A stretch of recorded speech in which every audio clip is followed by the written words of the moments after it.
Hindi pa tuloy ang sumisikat ang araw, nag-umpisa na agad sa kanyang training si pambansang kamao Manny Pacquiao. Mula Baguio City, may news to go si Mark Zambrano live. Mark.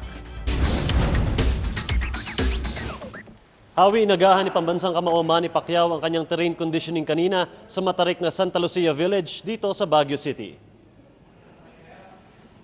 Kung dati alas 6 ng umaga nag-uumpisa ang takbo ni Pacquiao, kanina alas 5 pa lang ng umaga ay tumatakbo na ang 8th Division World Champion kasama ang ilang boksingerong katraining niya. Mas makakatulong daw na hindi pa nakalabas ang araw habang ginagawa ang resistance training. Sa kabuuan ay higit kumulang 5 miles ang tinakbo ni Pacquiao. Nagulat pa ang lahat at tila nagkulang pa ang bulubunduking kalye ng Santa Lucia Village at tumakbo pa palabas ng village ang kampiyon.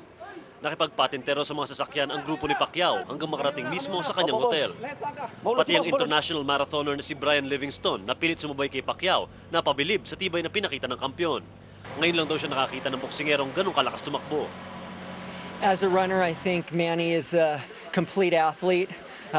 Running requires you to be half warrior and half monk and be able to balance those two. He's the only boxer that I know that likes to run and understands how running can be beneficial in that way.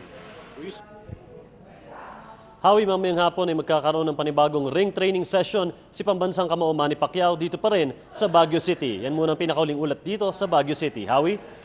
Maraming salamat, Mark Zambrano.